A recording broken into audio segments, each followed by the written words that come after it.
Mustafa Schindler has a chance to write his name in Huddersfield Town legend. And he takes that chance!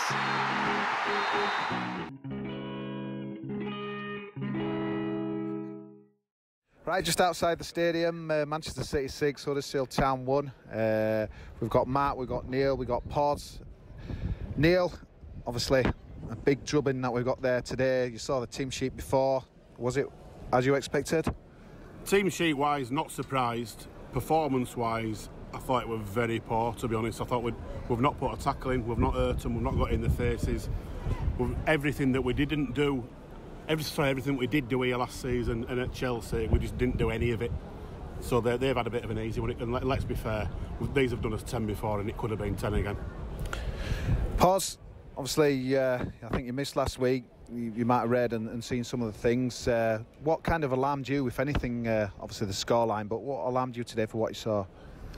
I mean, you can analyse the starting 11, you can analyse the tactics that we've played, you can analyse it, as I'm sure people will. At the end of the day, we've come to Man City. They're bringing folk like Leroy Sané off at bench. You know, his 20 goals last season, did he get or something like that? I mean, he'd walk into any starting 11 and they're bringing him off at bench. It was always going to be tough. Today, we were joking in car, aren't we? And if we sort of say if you keep it under 3, you've done well. But you know, we play out the terrier spirit mindset in the media and from the club, and it just seemed very lacking today, as Neil said. There didn't seem to be any bite.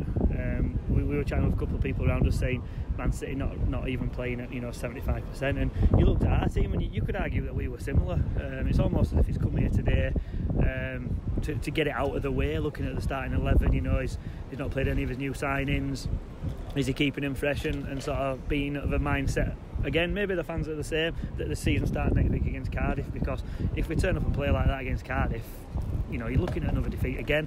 Trying not to be negative, you were never going to really get something out of the first 2 games, so yeah, has he just come to get it out of the way with his mind focused on Cardiff? Matt, we debated Ben Hamer. Obviously, I don't think last week we could have really said he could have done anything about the goals, but I think there's no doubt today, when you're coming away to this team, you need a really strong keeper, someone to stand up and stand on his head. And let's be honest, the first half was a disaster, really. I think that's a fair point, and I agree with a lot of what Pozza says. But when you come somewhere like this, you need your spine functioning.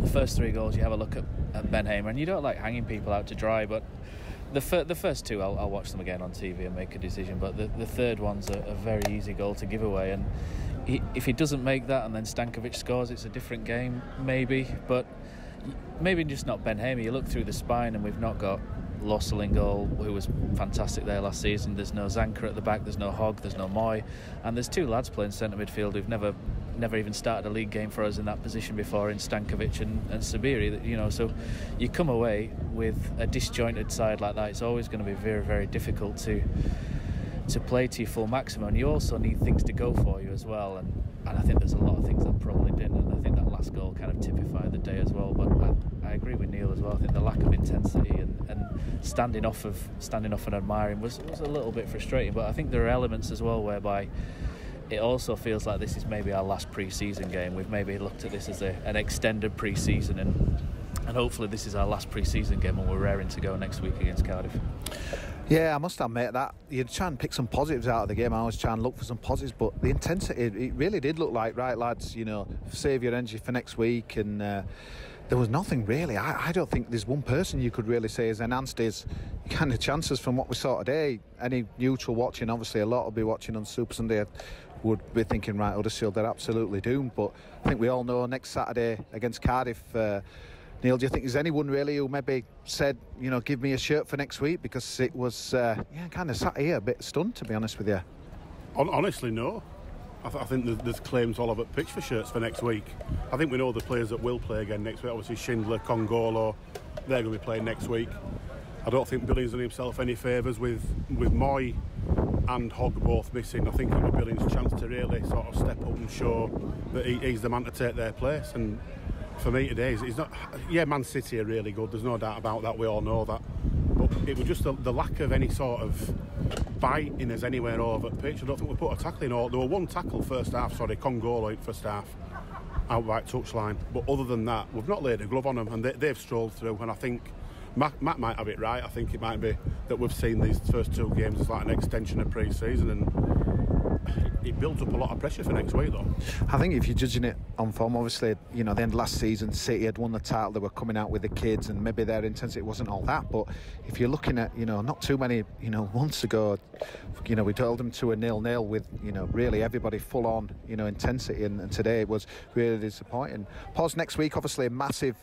Now you look at the Cowshed Loyal, a lot of fans are going to be coming away a bit shell-shocked listening to this, thinking, wow, next week. But I think everyone's got to put it's a real test of our character, I think, off the pitch as well, mate. I think definitely, and I think certainly reading social media, there's a various Twitter, Facebook groups down at the MAC forum. Over the summer, I don't know if some fans' expectations have risen too much. We got a great result against Chelsea, and we came here last year and held them to 0-0, like you say. They were already on beach, let's be honest. They'd won the title. They were parading the kids around. We were a party atmosphere last year. We needed something from that game, and we came here with a totally different mindset. We need to start as of 3 p.m. next week against Cardiff with that mindset. We've got to get at them. Neil Warnock, physical side, they won't be shirking any tackles, and we need to match them. We need to portray that positivity from the stands, get that back onto the pitch. Today I noticed at the end of the game, we still had quite a lot of people in the stadium where, years gone by, 6-1 down away from home, it had been half empty. So I think the majority of fans do realise first two games very, very awkward, very hard. We go again, as the saying goes, against Cardiff. We need all three sides, all four sides as it is now in the stadium, behind the boys. And if it don't come immediately, we wait and we keep going as we did last year. We stick with it, and it's a long season. We're not relegated after 2 games. Arsenal have lost their first 2. Nobody will be saying they're going down. Why should we be saying that? Come on, let's get behind them against Cardiff and show them what we can do. I'm not downhearted. I'm just disappointed. I didn't think we did self-justice. I mean, Neil Warnock, we're watching that on the TV today. He'll be licking his lips next week, thinking get that early goal, get the crowd on the backs. As sometimes can happen at the John Smiths. But Matt, we'll kind of finish with you next week. What do you want to see, I suppose, first on the team sheet wise, and maybe on the pitch? Just a revert back to the front foot philosophy of getting into them. Make sure that we're on the front foot, we're not on the back foot. There's none of this going up and pretending to press and then standing off. Get straight in. I think you come to Man City and they've got some wonderful, some really fabulous players, and fair play. Any team can come and get hammered 6-1, but I think for us, as a point of view, what we've probably got to do is start integrating some of the pace into the team, because we've lacked We've definitely lacked an outlet today in terms of pace, and you put yourself under too much pressure by playing in your own half for 90 minutes. And I think some of these players who've got that speed and that kind of outlet need to come into the team now. So we're looking at Diakabi, and hopefully we'll see a bit of Mbens here as well. And hopefully those guys will come in, and then we can see what they've got. And then when we do go to places like Anfield, we can now sort of say we can defend deep, but these guys, but we can hurt you, and that's what we really need to. Really. Right, I think we'll round it up there. Obviously, a full kind of dissecting pod in the midweek, but yeah, 6-1. I think we need to head to a pub and get a stiff alcoholic drink down as goodbye from Manchester City. This is Elliot Wheatbone of Talk of the Town, and I thought I'd offer my post-match reaction to the 6-1 defeat at the Etihad. First and foremost, I think it's important to put this result in perspective. This Manchester City side under Pep Guardiola are utterly relentless and on a completely different level to any other side in the division, and even the top 6 itself. And the trip to the Etihad will be the biggest challenge for most sides this season. On top of that, the absence of Jonathan Hogg, Aaron Moy, Zanka, 3 crucial players in the heart of this side, was always going to make this even more of an uphill battle than it already was. But where I'm conflicted, and where many Town fans are conflicted, is the approach that was taken. Last season, albeit Manchester City were celebrating the title, we saw Town really compete and really give Manchester City a hard game, a real test of their philosophy. And what we saw today was the complete opposite. Last season we saw Town pressing high and winning the ball back and creating good chances, whereas whilst Town scored today, it almost felt like Town had gone backwards in a sense, and part of the reason is the system that they're currently using. I think without having the pace of Van La Parra or Mbenza potentially, or Diakabe, Town never really threatened Manchester City enough for Manchester City to have a second thought about pinning Town in Town's final third.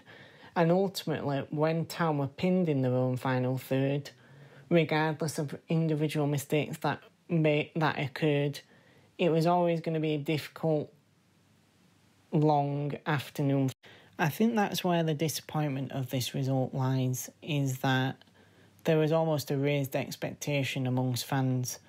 Last week, particularly in the first half, we saw how well Town could compete with a top six side. And after the performances against City and Chelsea at the back end of last season, it seemed that Town had turned the corner and it was now all clicking into place. But today it feels almost like a backward step. We've not really gave a good account of ourselves, and what the big test now is for us as fans and the club as a whole is to isolate this result and not let it affect us as we head into some crucial fixtures. And I think that's something that we can trust Dean Oyle and David Wagner to do, is not overreact and not there to be a knee-jerk reaction despite the nature of this defeat. And that's the one thing that I've really learnt from this journey in the Premier League so far, is that it's about holding your nerve. As a fan base, as a football club, you can't get too high when you win and you can't get too low when you lose, even when it's in this sort of fashion. And I think for many Town fans, when you looked at these fixtures and how difficult the start was, the season starts next week. And with that, I'm sure a change in approach. The potential inclusion of Isaac Mbenza, who we haven't seen yet, Adama Diakabe in a more advanced role, Ramadan Sobhi off the bench, and Alex Pritchard, who showed so much promise in pre-season. It will be those that we look to really kickstart our season and show that we won't fall into the same pitfalls that Town fell into last season. Overall, I find myself torn. I can feel the disappointment and frustration of today's defeat and the manner of it, but I can also see those that recognise that Manchester City were a relentless machine that were almost an impossible task to defeat in the first place. What I think is important now is to move on quickly, dust ourselves down and turn our attention to next week.